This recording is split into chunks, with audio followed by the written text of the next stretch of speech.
project di mana kami mengembangkan minat belajar anak, tapi bukan cuma mendorong anak itu untuk membaca, tetapi dari membaca itu kita mulai melihat minatnya dia kemana. Salah satu contoh, kami sudah mengembangkan di salah satu panti asuhan di Triorejo, Surabaya.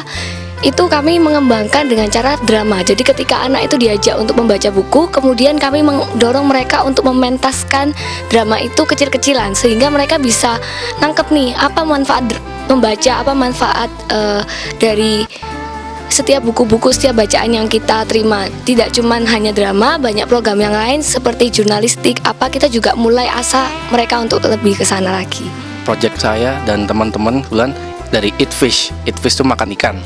Jadi target kami sih sebenarnya menurunkan harga ikan yang mahal di pasaran dan membawa ikan-ikan yang tadinya diekspor kembali ke nasional dan jadi produksi dan pangan utama bagi masyarakat Indonesia. Karena kita lihat kan anak-anak sekarang kan cenderung makannya pun udah makanan yang impor, makanan yang banyak pangkat segala macam, tapi dengan makanan dengan bahan dasar ikan, mereka bisa kembali ke kejayaan kita dulu. Dan kenapa ikan dan apa sih target kita yang nelayan itu? Kami ingin dari nelayan itu juga mereka tidak langsung pergi ke tengkulak yang akhirnya harganya pun tidak bisa semena-mena. Jadi kalau misalnya dari kita bisa membeli banyak dan kita bisa menurunkan harga-harga di pasar. Jadi intinya seperti itu.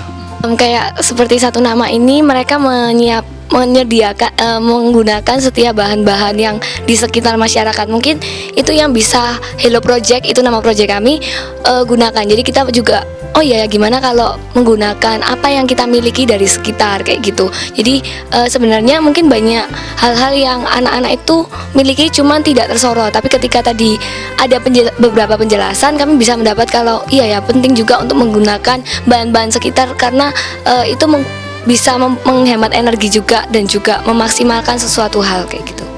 Ya, dari kami dari Eat Fish lebih ke arah fasilitasi. Jadi kami sementara ini kita berbasis di Sidoarjo, kita menjual makanan-makanan yang dari ikan itu di Sidoarjo, dan kami sendiri belum bisa seperti yang satu nama lakukan, jadi fasilitasi. Jadi kami pingin kalau misalnya kami di Sidoarjo atau mungkin di kota-kota lain yang ada nelayan-nelayannya, kami bisa memfasilitasi mereka dalam proses bisnis dan proses-proses yang tentang daur ikan seperti itu.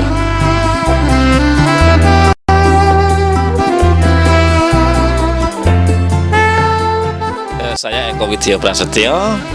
Saya Nur Agustinus. Memang kunjungan kita ke lapangan untuk mendapatkan inspirasi dari teman-teman yang ada di Jogja maupun sekitar itu bukan tanpa alasan pilihan. Jadi kalau kami memilih satu nama, yang pertama kami melihat sustainability dari lembaga ini. Jadi tidak bisa dibayangkan bahwa sejak tahun 75 sampai sekarang, misalnya sekarang 2013 sudah berapa tahun, lembaga ini masih tetap sustain. Kemudian yang kedua yang kita lihat juga diversifikasi pelayanan yang dilakukan oleh teman-teman satu nama selama ini. Kita melihat bahwa lengkap porsinya seperti itu, mulai dari proses pemberdayaan, advokasi, pendidikan dan sebagainya.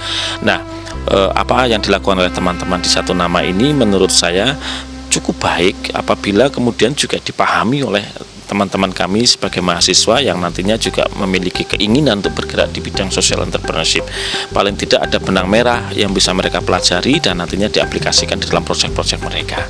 Itu jadi memang satu yang kita lihat betul-betul adalah tentang masalah sustainability dari lembaga ini. Pertama itu sekitar 3 tahun yang lalu, 2 tahun yang lalu, kemudian tahun ini karena kita bergerak dari tahun ke tahun. Kalau saya melihat bahwa memang ada hal yang mendasar yang selalu disampaikan oleh teman-teman di satu nama, saya pikir ini sangat penting karena itu menjadi basis bagaimana lembaga ini tetap bisa sustain melayani masyarakat. Tetapi yang kedua juga ada inovasi-inovasi yang selalu dilakukan oleh teman-teman di satu nama. Jadi dari tahun ke tahun kami melihat ada sesuatu yang baru. Saya pikir ini juga sesuatu yang menarik dan saya sangat mengapresiasi karena tanpa hal yang baru tentunya lembaga ini juga akan cepat usang, dan itulah yang juga kami tangkap sehingga nanti pada waktu kami pulang di bangku kuliah kita akan sampaikan ke mahasiswa bahwa ini nampaknya baru, ini nampaknya satu modifikasi dan ini satu inovasi dan sebagainya.